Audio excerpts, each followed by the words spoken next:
Hi, are you ready for another Lifeline Health lecture? Well, this time we're going to deal with a very important subject. But I believe I've said that a few times before already. And to be honest with you, all these subjects that I'm presenting in this series are very, very important. Because, you see, all the subjects that we're presenting here, they form a whole. And if you just miss out on one of these subjects, you really don't have a complete information on how to be healthy. So whether it's nutrition or water or the compatibility of the foods or whatever, all these lectures, we really need to understand them quite well because every one of these lectures is important for good health. So today we will be speaking about, I will be speaking about the pH. Now, we've all heard the word pH, but most of us don't understand what it really means. The pH, the letters pH, really come from the German language, and it means potential hydrogen. And well, as they say here in the United States, the Germans put the horse behind the wagon because here you would say the hydrogen potential, and but it's the other way around because it comes from the German language, potential of hydrogen. Now, what it really means is that every liquid has a pH, and the pH depends on the amount of hydrogen that liquid is releasing. The more hydrogen that is released, the more acidic that liquid is. And the pH is measured on a scale 0 to 14. So 0 is the biggest or the highest, the most acid acidity that we know, and 14 would be the most alkaline point that we know. The scale goes from 0 to 14, and the middle is 7. Now, 7 would be neutral, and everything that is from 7 down would be acidic, and everything that is from 7 up would be alkaline. Now, it is sometimes difficult to remember whether the scale starts at 0 or at 1, because the pH scale does start at 0. You can remember this. 7 is the center. So you count up 1, 2, 3, 4, 5, 6, 7 numbers. 7 and 7 is 14. But if you count down 1, 2, 3, 4, 5, 6, you need the 0 to have 7 numbers down in order to make 7 the center of the scale. And the scale is a very special scale because it is not a scale where the difference between a 1 and the next number is just 1. It is a logarithmic scale, and so the difference between one number and the next is 10. It's 10 times. The difference is 10 times. Now, let's say if we go from 2 to 3, then 3 would be 10 times more alkaline than 2. If we look down into the acid direction, then 2 would be 10 times more acidic than 3. So that's how we understand the pH scale. Now, the number 7 and 8, I put them in here in red because 7 is neutral, and our body, our metabolic pH, should be slightly alkaline. So it should be slightly above 7. It should be between 7 and 7.5. I put 8 here in red too, because the way we are right now, most people are so acidic. I have seen people that are in a pH of 5 and something. So 6, if they are at a pH of 6, they are usually quite alkaline. And this is, if you have a pH of 6, you're still 10 times more acidic than what you should be. So when you want to get out of your state of acidosis, I recommend that you bring your metabolic pH up to 8. You can stay at 8 for 1 or 2 years without no problem whatsoever. It's easy to stay up that high without any problems. But let me show you something interesting here, because I put some foods out here. We got here, for example, a bottle of soda. Now, a soda has a pH of 2.8. 2.8, that's the pH that the soda will produce in our body. Now, let's say the pH of the soda was not 2.8, but it was 3. That will make it much more, a little bit easier. And then we'll see how much more alkaline we should be if we want to get up to 8. Now, from 3 to 4, we need to be 10 times more alkaline than what the soda will make us. Then we go from 4 to 5. That's again 10 times. Now, 10 times 10 is not 20. 10 times 10 is 100. So the difference between 3 and 5 is 100 times more alkaline. Then we go to 6. That's another 10 times. Now 10 times 100 makes 1,000. And then we go up to 7, another 10 times. 10 times 1,000 makes 10,000. And then we want to go up to 8, another 10 times, and that makes it 10 times 10,000 is 100,000. So a soda will make us 100,000 times more acidic than what we should be.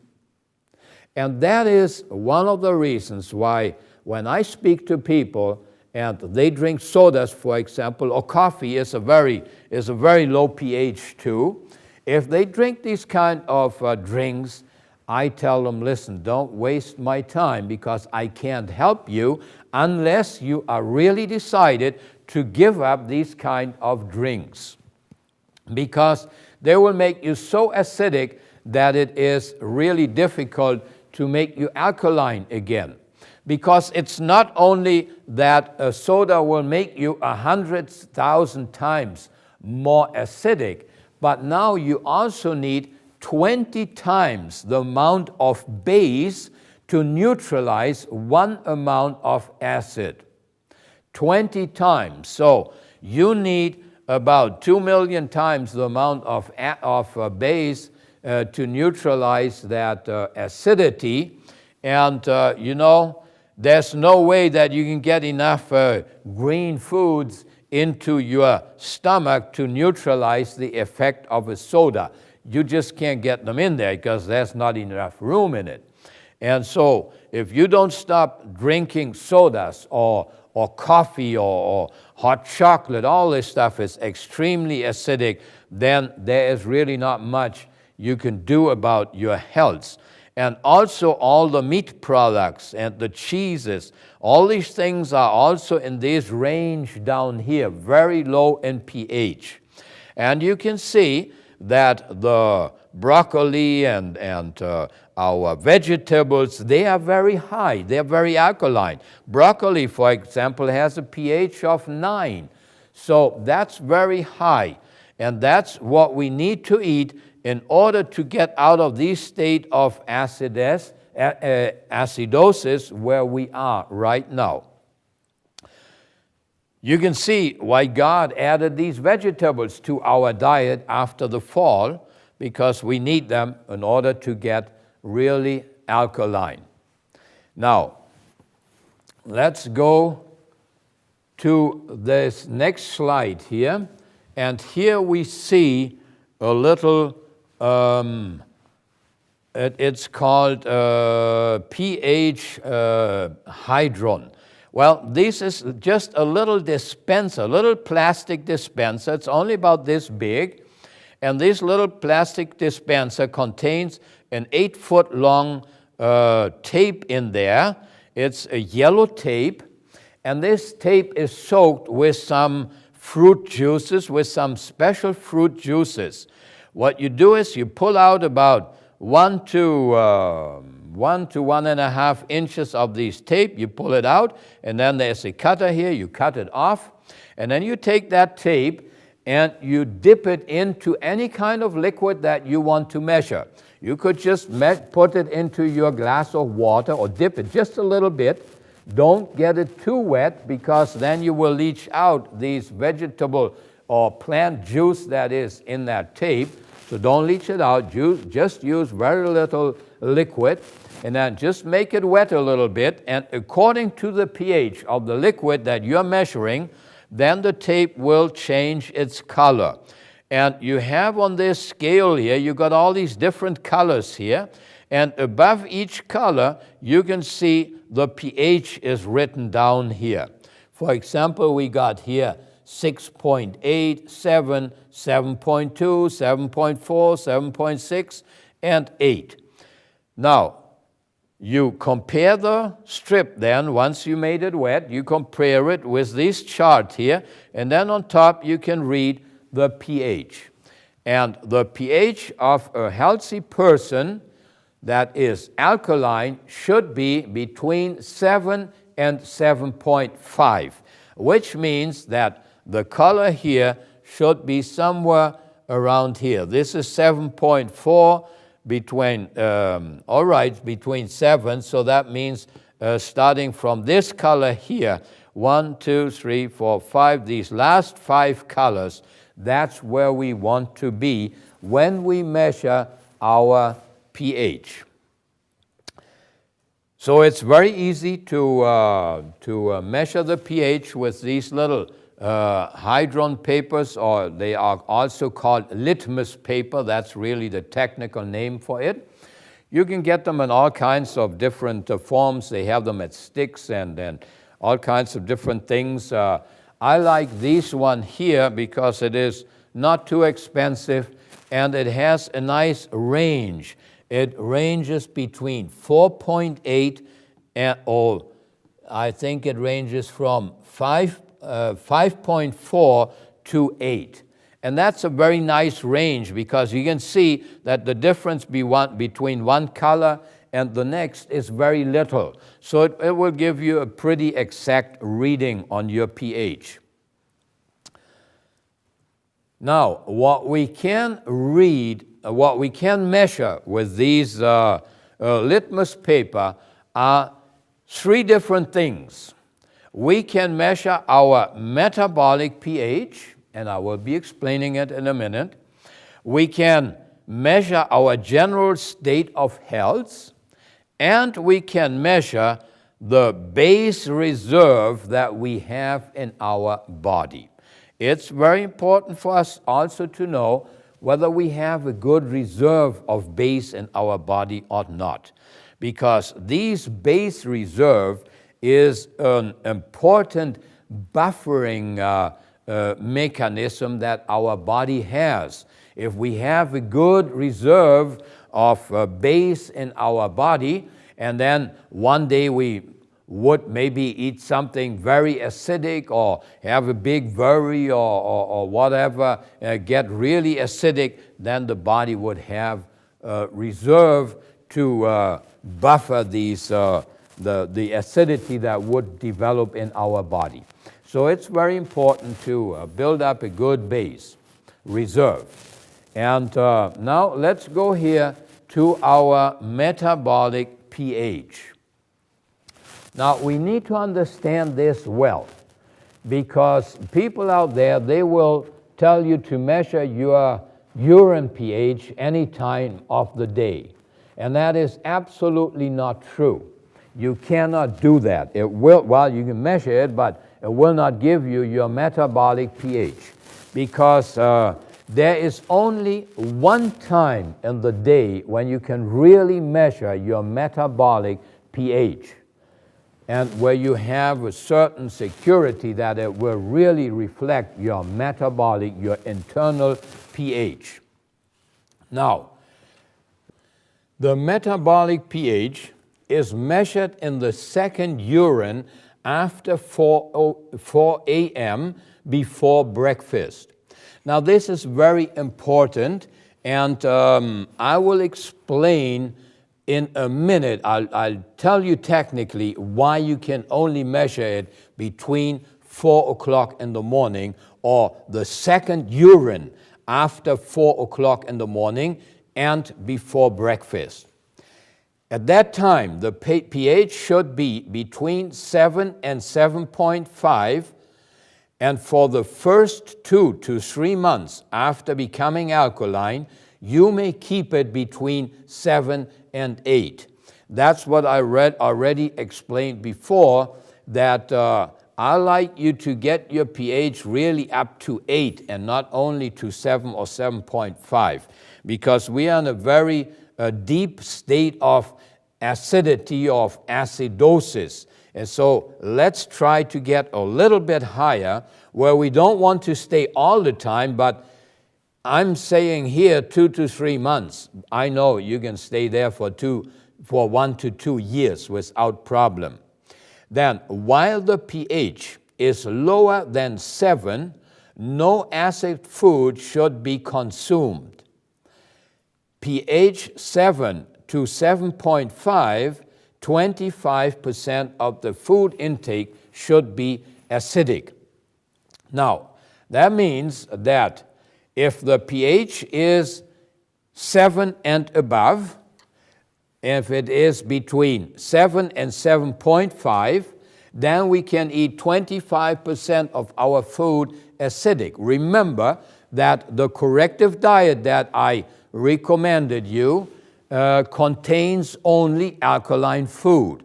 But now you start to measure your pH, maybe 2, 3, or 4 months after you started on the corrective diet, you start to measure your pH.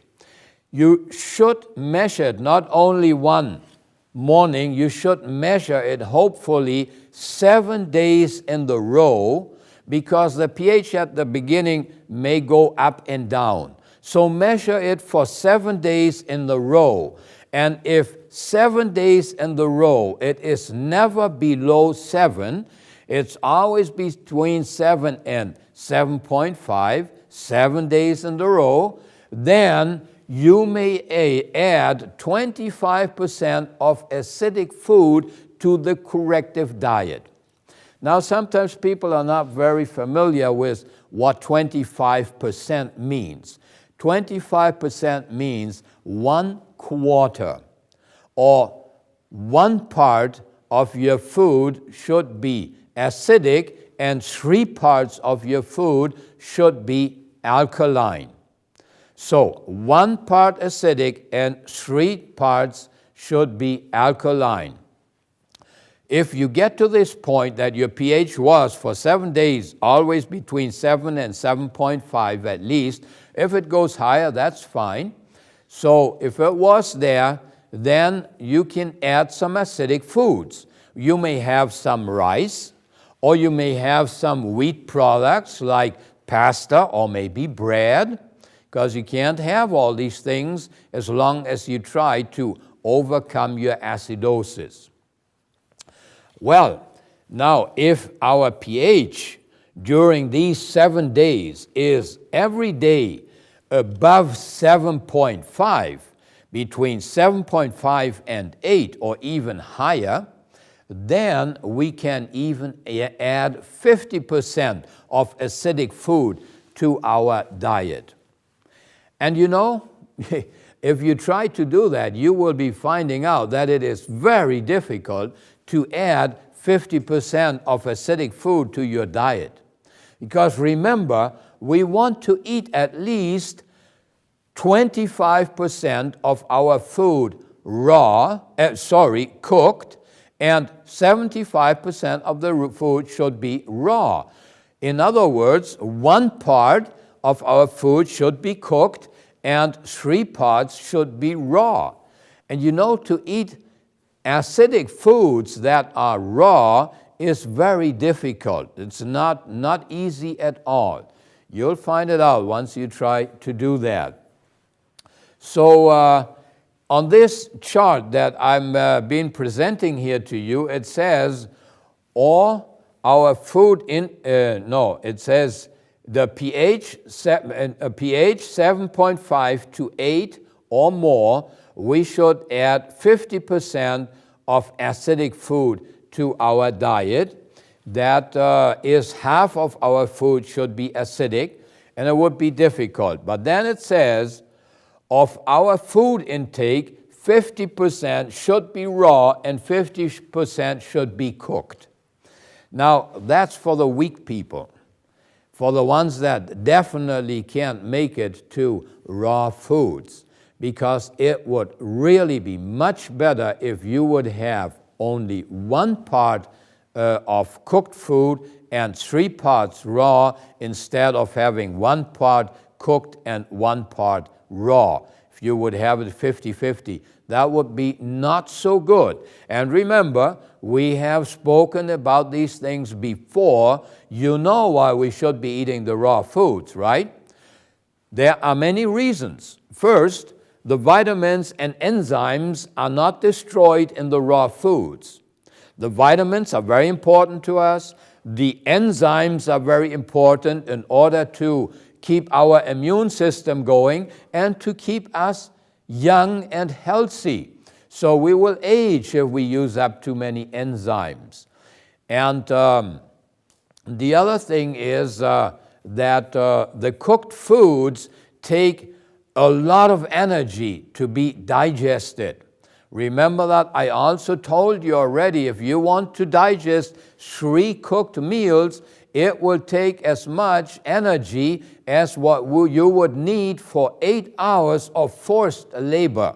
That's like mixing cement or pushing wheelbarrows. That amount of energy you will need to digest 3 meals. If these meals contain raw foods, they will be much easier to digest. And please don't mistake now easy digesting with slow digestion, because I told you that the raw vegetables are very slow in digesting, but they're not difficult in digesting, so they do not take that much of energy. We need to understand this, so don't mix easy digestion up with long time of digestion. Well, once you have gotten to a pH above 7, and you have decided that you're going to use now 1/4 of your food acidic, like you are going to have some pasta or some rice and maybe even some beans that are very acidic. Now you've decided to do that. Then you stay on these changed diet. You may stay on that for maybe 1 or 2 or maybe even 3 weeks. But then I would recommend that you measure your pH again for a whole week, because you may be taking too much acidic food and the base reserve that you have in your body is not yet high enough or good enough to keep you really alkaline. So please start measuring again after 2 or 3 weeks and make sure that you stay on your alkaline level where you should be. Now, here is a very interesting chart that I put together for you, because I would like you to understand why we can only measure the pH in the second urine after 4 o'clock in the morning. Now, first remember, the body will always finish detoxing at 4 o'clock in the morning. There will be no detoxing after 4 o'clock in the morning. So, if you urinate the first time after 4 o'clock, there may still be acids and toxins from the detoxing process in your urine. So if you measure your urine, it should really be acidic. But then, after 4 o'clock, there's no detoxing anymore. You may drink some water so that you can go and to the bathroom again, that you can urinate again. You may drink the water, and then the second time after 4 that you urinate, then you can measure your pH, because then there will be no acids and toxins anymore in your urine because of the detoxing process of your body. Why can't you use it? Why can you not measure it any later? Well, you really can't. Because after you had breakfast, you can't measure it anymore. Because what's happening here is when you eat something, your body is going, or your stomach is going to produce hydrochloric acid. Hydrochloric acid is produced from sodium, which is the salt that we eat. Now, we don't use the salt that comes from a supermarket. It would be salt from a good sea salt or from plant salts, because plants also have salts. So the body from the salt, from the sodium chloride, uses the chlorine and produces the hydrochloric acid. Now, we need also a hydrogen here. And this hydrogen, the body gets it from a molecule of water. So he takes the hydrogen here, and then we have hydrochloric acid. But now we got leftover sodium, and we got leftover HO. The body got to do something with it, and so he does something very smart with it. He uses the sodium here, and then he uses the hydrogen here, and then he adds some carbon dioxide, which is that gas that we exhale, which is really toxic to us. We use this kind of toxic gas, carbon dioxide. The body uses one molecule of that and builds it right into this formula here. And then we have CO. This is CO2, but there is one oxygen left over, so now it's CO3. And you know that this combination here makes sodium bicarbonate, or we also call it sometimes baking soda. So for every molecule of hydrochloric acid that the stomach produces, he will also produce one molecule of sodium bicarbonate. And this is very important, because this sodium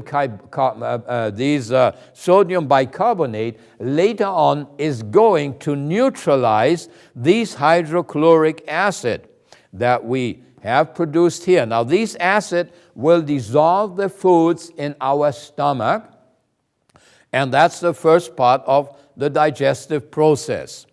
This sodium bicarbonate is immediately absorbed by the blood, and it will be taken to all parts in our body, and all the acids that have been produced in our body from the meal before, these acids will be neutralized with this sodium bicarbonate. And whatever is left over will be stored in some alkaline glands that we have in our body. We'll get to that in a minute. But if the sodium bicarbonate gets into the blood and gets distributed to the whole body, then it will certainly also end up in our urine. And then our urine will become alkaline. Now, how did I find out about these things? I will tell you. First, I was visiting, many years ago, I visited a family where they had a boy. He was only about 14 years old at that time. He is probably 24 now, or even older. It's years ago. And I went there, and I knew that this boy was very acidic. And he had just eaten a plate full of rice and beans.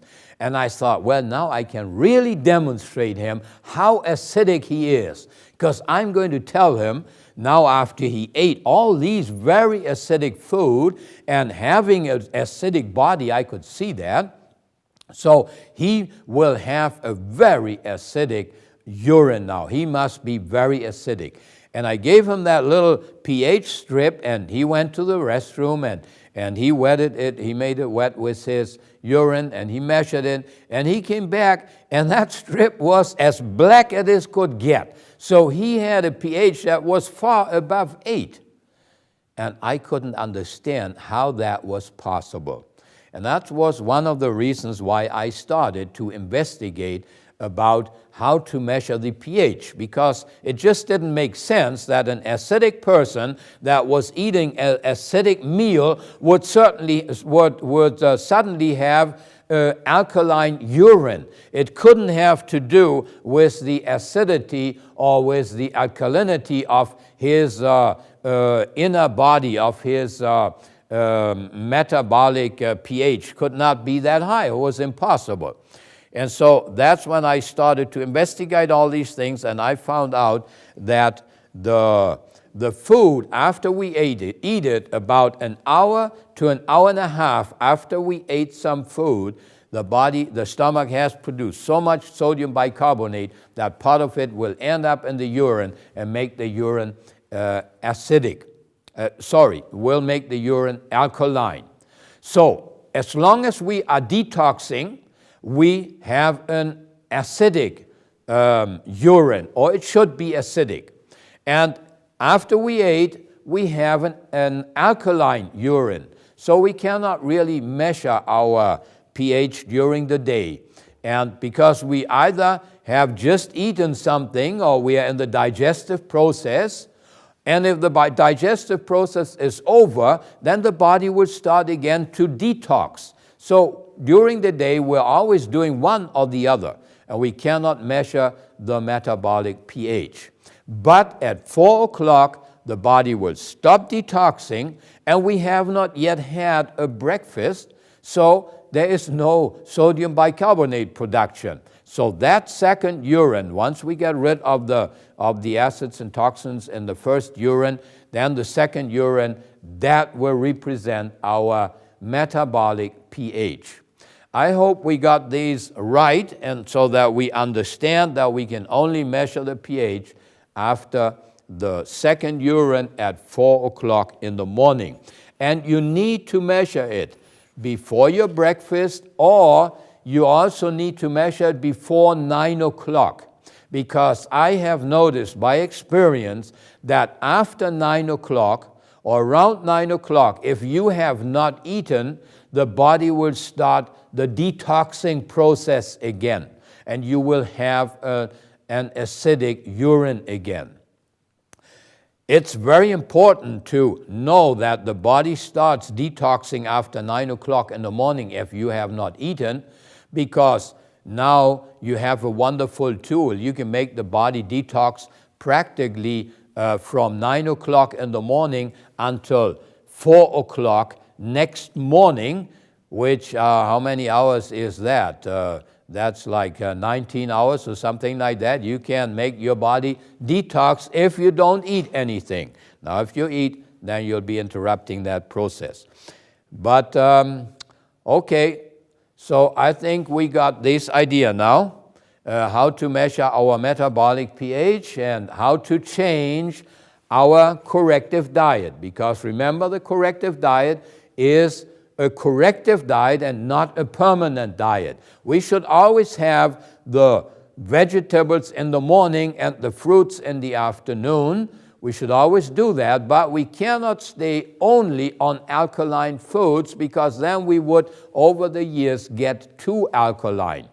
And that could also produce some health problems, because we need a perfect balance between acid and base. All right, now let's start to measure our general state of health. That's not difficult to do.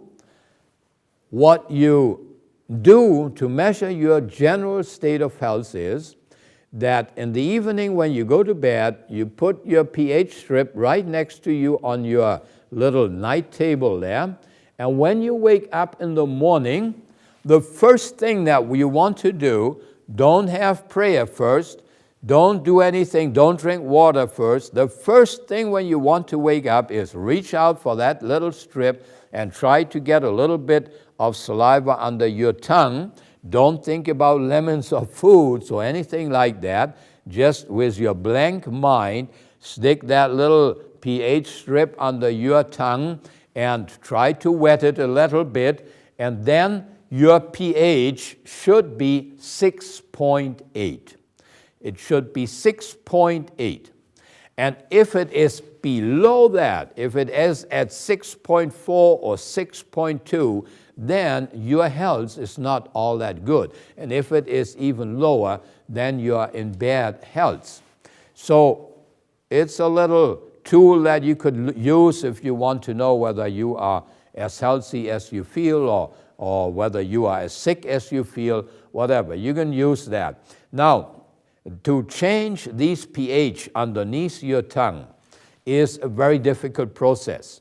You really have to work on that for usually many, many months before you can really get up to a better pH under your tongue. So before your general state of health will become better. And you need to do more than just the corrective diet and drink water. You need to do your exercise and all the other good things that we will still be talking about.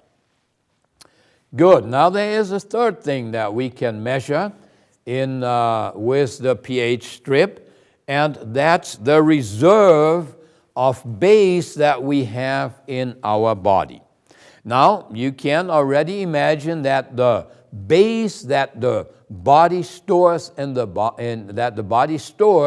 alkaline glands that we have is sodium bicarbonate, because that's what the body produces to keep itself alkaline.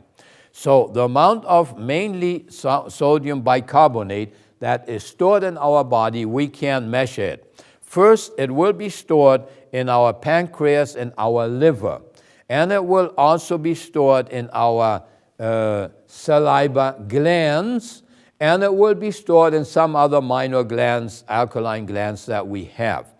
So the leftover sodium bicarbonate is stored in the liver and in the pancreas, and it is stored in our saliva glands and in some other little alkaline glands. Now, to measure the amount of reserve of base that we have, what we're going to do is, anytime in the day, you can take the juice of a lemon and then just smoosh it around in your mouth. Just wash your mouth with that lemon juice, and you can swallow down or spit it out, whatever you prefer to do. But now you got had these lemon juice in your mouth, and you measure your pH. And of course, lemon juice, before it is digested, is very acidic. So you will have a very acidic pH in your mouth. And then you wait for about 1 to 2 minutes, and then you measure the pH in your mouth again. And then your pH, if you have a good base reserve, if you have a lot of sodium bicarbonate in your saliva glands, then your pH will jump up very drastically. It will get up to 7, 7.5 or 8. It will become very alkaline because the body is noticing the acid in the mouth and immediately wants to neutralize this acid. And if we have a good base reserve, then the pH strip that we use to measure our saliva, it will be very dark. It will have a pH between 7.5 and 8, somewhere like that. And then we have a very good reserve. And it's very important that we understand about the reserve, because it's good to know that we are well buffered against acid events or that we are not well buffered. And also, I want to explain something very interesting here. You know, we have our pancreas here, and the pancreas is our first defense, or is the body's first defense against acidity. Remember, all the food that has been dissolved in the stomach with the hydrochloric acid, it will be released into our small intestines, where we then will extract nutrients to make our alkaline or slightly alkaline blood. But the content in that part is very acidic when it gets in there, and so immediately the pancreas will pump in sodium bicarbonate to alkalize the content. So if we eat now very acidic foods with the acidity of the stomach that will all get into our small intestine, then the pancreas sometimes gets very, very busy managing or sending the sodium bicarbonate into the small intestine.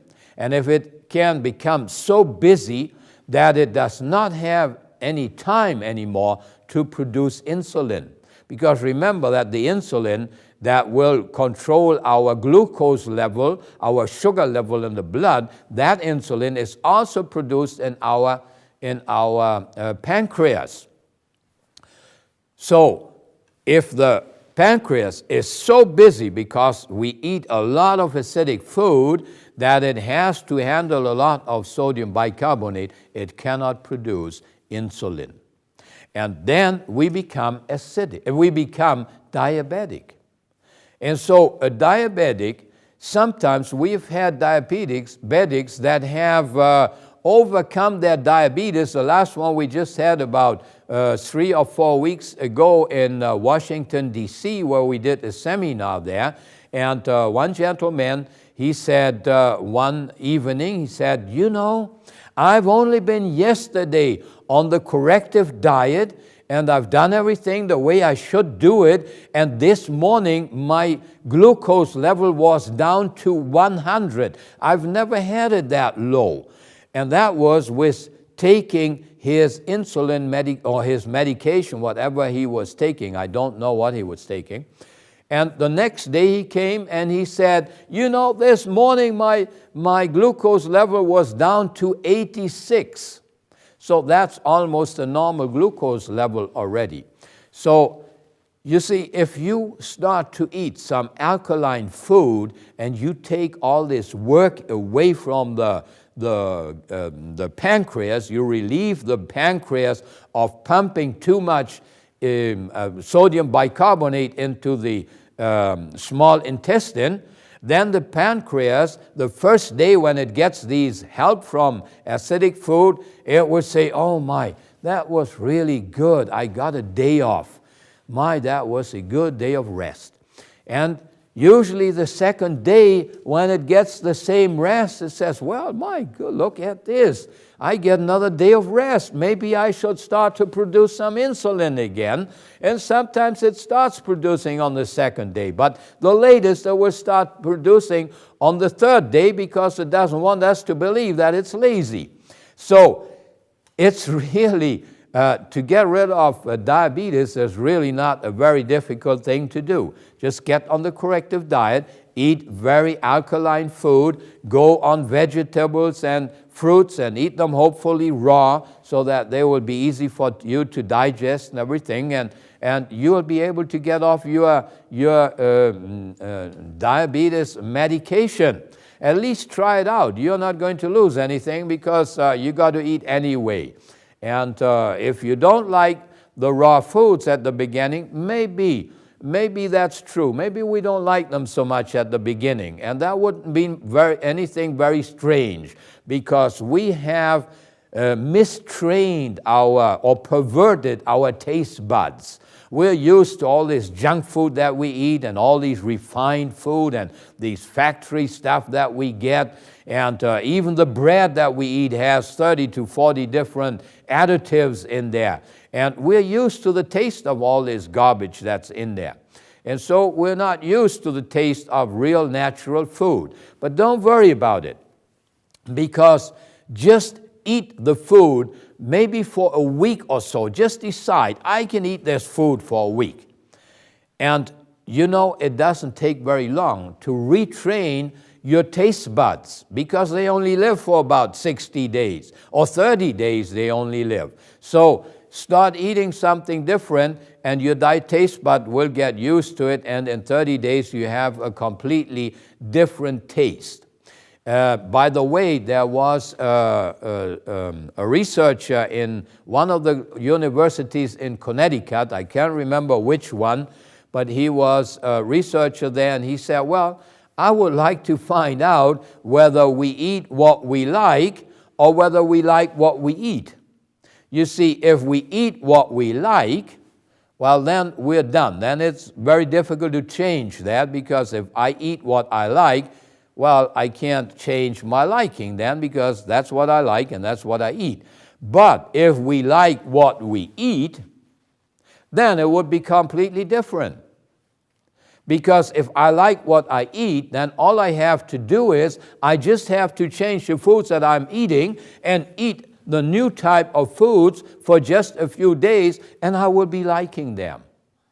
And that's true, because I've always asked myself, see, I'm from Germany originally, and in Germany I grew up with potatoes and cabbage, because I grew up during the Second World War, and after the World War, that was all we had to eat. So we just loved potatoes and cabbage. And we have always eaten a lot of potatoes. And when I had my first plate of rice, I didn't like that stuff at all.